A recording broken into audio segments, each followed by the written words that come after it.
महोदय, सबसे पहले आज जो है संसद पर हुए हमले की हम सभी जानते हैं बरसी है, तो मैं इस लोकतंत्र के मंदिर की रक्षा करने वाले अपने सारे शहीद सुरक्षा कर्मियों के प्रति अपनी हार्दिक श्रद्धांजलि अर्पित करता हूँ, जिन्होंने कि संसद की सुरक्षा में अपने प्राणों की आहुति दी है।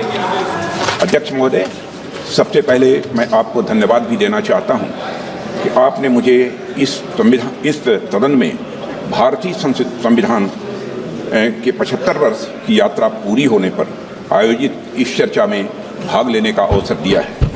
हम सब सौभाग्यशाली हैं कि हम भारतीय संविधान के अमृत महोत्सव के अध्यक्ष महोदय हम साक्षी बन रहे हैं। अध्यक्ष महोदय, 75 वर्ष पहले संविधान सभा ने न्यूली इंडिपेंडेंट इंडिया के लिए संविधान निर्माण का महान कार्य संपन्न किया था।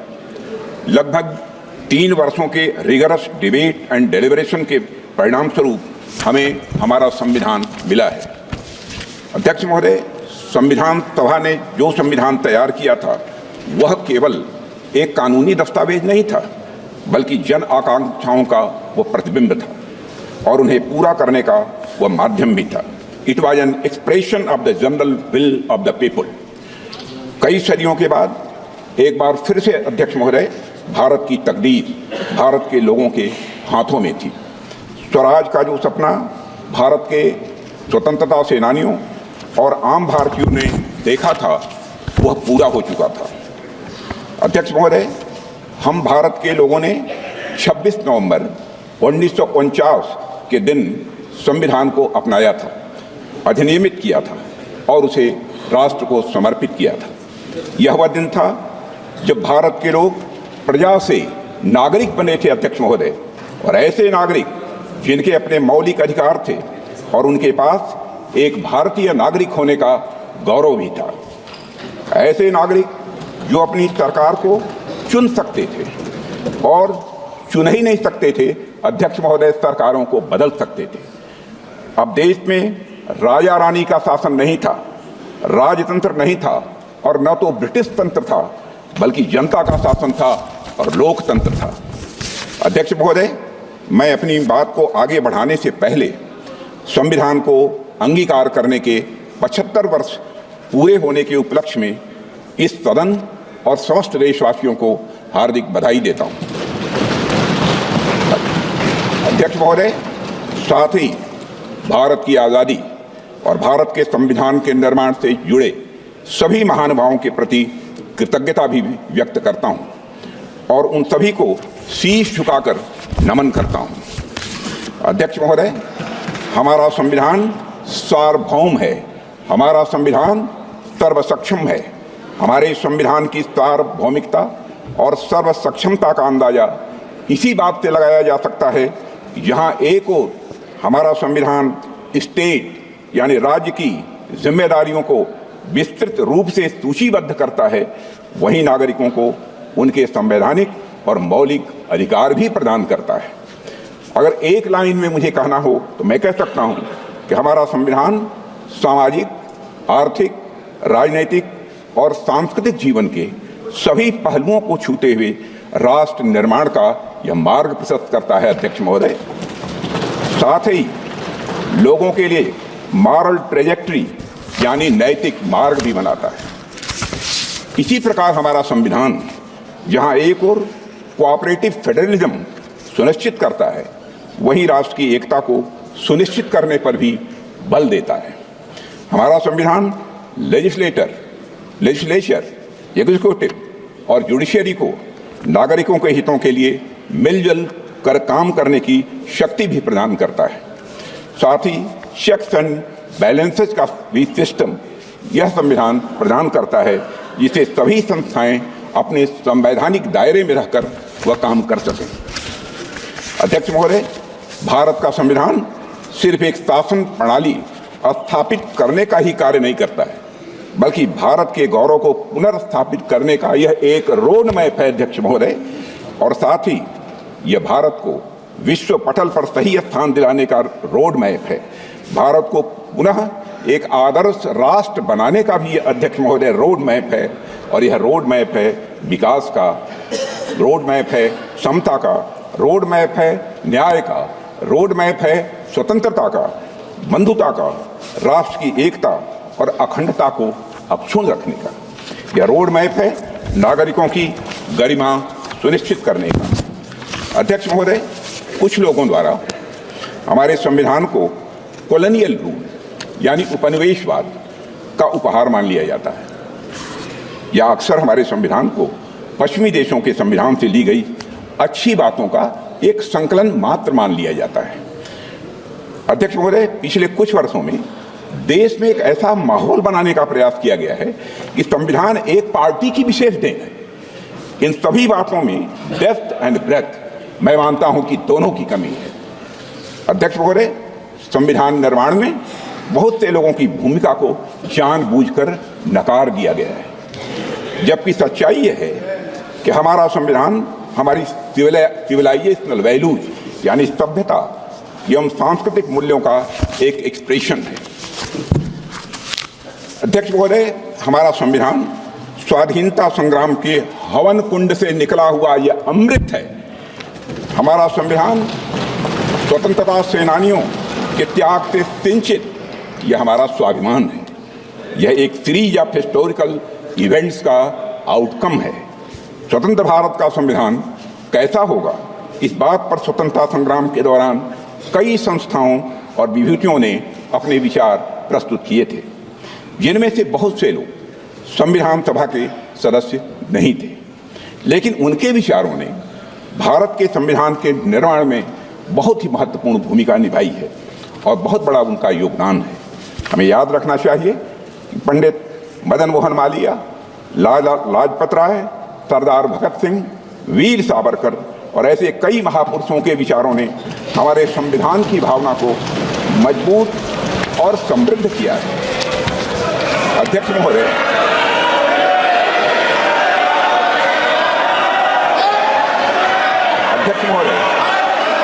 हमारे प्रेरणा स्रोत डॉक्टर श्यामा प्रसाद मुखर्जी का मानना था कि संविधान कलेक्टिव इफोर्ट और कंसेंसस का रिजल्ट होना चाहिए। मैं फिर से दोहराना चाहता हूं, हमारे प्रेरणा स्रोत डॉक्टर श्यामा प्रसाद मुखर्जी का यह मानना था कि संविधान कलेक्टिव इफोर्ट और कंसेंसस का रिजल्ट होना चाहिए। अध्यक्ष महोदय, हमारा संविधान इसी सामूहिक प्रयास और समझ का नतीजा है। हमारे संविधान के लिखे जाने से 6 साल पहले यानी 1944 में लिखे गए constitution of the Hindustan free state नाम के दस्तावेज में कई बड़े नेताओं ने संविधान के बारे में अपने विचार दिए थे। इसमें सभी नागरिकों के लिए धार्मिक स्वतंत्रता सुनिश्चित करने की बात कही गई थी। इस बात का उल्लेख एक इमिनेंट ज्यूरिस्ट श्री अर्घसेन गुप्ता ने भी किया है।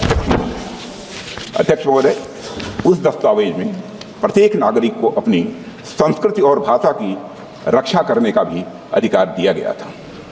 सरकार को रिलीजन के आधार पर भेदभाव करने से स्पष्ट रूप से प्रतिबंधित किया गया था।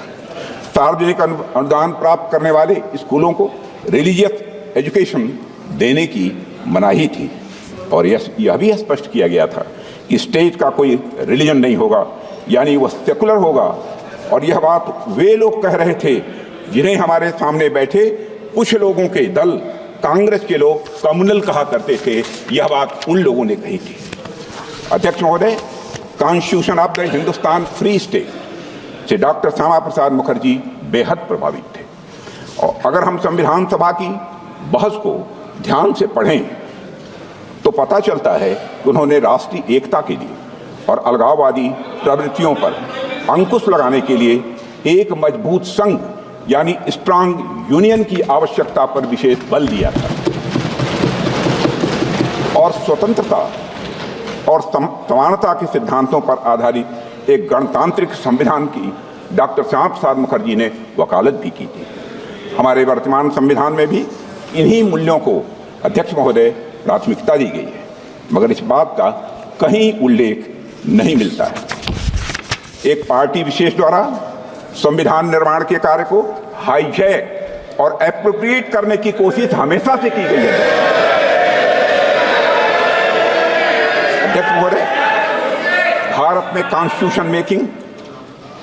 में कॉन्स्टिट्यूशन मेकिंग से जुड़ी ये सब बातें लोगों से छिपाई गई हैं। इतिहास में जाने पर पता चलता है कि हमारे देश में इस बात पर व्यापक सहमत थी कि भारत का भविष्य किस तरह के कानून से निर्धारित हो। मैं आज यह स्पष्ट करना चाहता हूं अध्यक्ष महोदय कि हमारा संविधान किसी एक पार्टी की देन नहीं है। भारत का संविधान भारत के लोगों के द्वारा, भारत के विचारों के साथ, भारत के मूल्यों के अनुरूप बनाया गया एक अनपैरेलल्ड ट्रांसफॉर्मेटिव यह डॉक्यूमेंट है। अध्यक्ष महोदय, पश्चिमी सभ्यता में राज्य की अवधारणा नाइट वॉचमैन स्टेट की थी। नाइट वॉचमैन स्टेट का कंसेप्ट विश्व प्रसिद्ध विचारक जॉन स्टुअर्ट मिल के द्वारा दिया गया था, जिसका अर्थ है कि सरकार का दायित्व लोगों की सुरक्षा प्रदान करने तक ही यह सीमित रहे। किंतु हमारे देश में राजधर्म की बात की गई है। अध्यक्षों, महाभारत के शांति पर्व में राजा को सिर्फ राजधर्म लागू करने की शक्ति दी गई है, पर वह राजा राजधर्म का स्रोत नहीं माना गया है। अध्यक्ष महोदय, हमारे यहाँ राजा भी राजधर्म से बंधा हुआ है। उसकी शक्तियां लोगों के कल्याण के लिए हैं, समाज के कमजोर वर्गों के रक्षा के लिए है। अध्यक्ष महोदय, हमारा संविधान कॉन्स्टिट्यूशनल मशीनरी के जरिए नागरिकों के कल्याण के लिए पूरी तरह से प्रतिबद्ध है। उनकी स्वतंत्रता सुनिश्चित करने के लिए भी यह प्रतिबद्ध है। हमारा संविधान नागरिकों के समग्र विकास के रास्ते में आने वाली सभी बाधाओं को हटाने तथा समुचित विकास के लिए अनुकूल परिस्थितियां पैदा करने के लिए राज्य को निर्देश देता है। संविधान के भाग 4 में दिए गए directive principles of state policy से यही भावना निकलकर सामने आती है। अध्यक्ष महोदय, मुझे इस बात का गर्व है, गर्व नहीं बल्कि मुझे गौरव की अनुभूति है कि प्रधानमंत्री नरेंद्र मोदी जी के नेतृत्व में हमारी सरकार सबका साथ, सबका विकास, सबका विश्वास और सबका प्रयास की भावना के साथ यह काम कर रही है। हमारी सरकार भारत के संविधान में निहित धर्म और भावना दोनों के अनुरूप काम कर रही है। अध्यक्ष महोदय, हमारा संविधान प्रोग्रेसिव है। हमारा संविधान प्रोग्रेसिव है, प्रगतिशील है, समावेशी है, परिवर्तनकारी है। हमारे संविधान ने हमें एक ऐसे समाज के निर्माण का ब्लूप्रिंट दिया है जिसमें हर समाज जो हर प्रकार से समाज में समरसता हो, सद्भाव हो और साथ ही समृद्धि भी हो। अध्यक्ष महोदय, जहां देश के शीर्ष पद को प्राप्त करने के लिए जन्म की पहचान मायने न रखती हो, यह है हमारा संविधान। जहां एक गरीब परिवार में जन्म लिया व्यक्ति भी प्रधानमंत्री बन सके, देश का और वह देश का राष्ट्रपति भी बन सके। संविधान क्रियान्वयन के कुछ वर्षों बाद ही संविधान की मूल भावना को ताक पर रख दिया गया था। अध्यक्ष महोदय, लेकिन हमारी सरकार ने संविधान के मूल्यों को खुले और सच्चे मन से स्वीकार किया है। मुझे खुशी है कि हमारी सरकार संविधान की मूल भावना को केंद्र में रखकर जनहित के मार्ग पर तेजी से आगे बढ़ रही है। हमने गुलामी की मानसिकता को समाप्त करके भारतीय न्याय संहिता, भारतीय नागरिक सुरक्षा संहिता और भारतीय साक्ष्य अधिनियम जैसे नए कानूनों को पारित किया है। अध्यक्ष महोदय,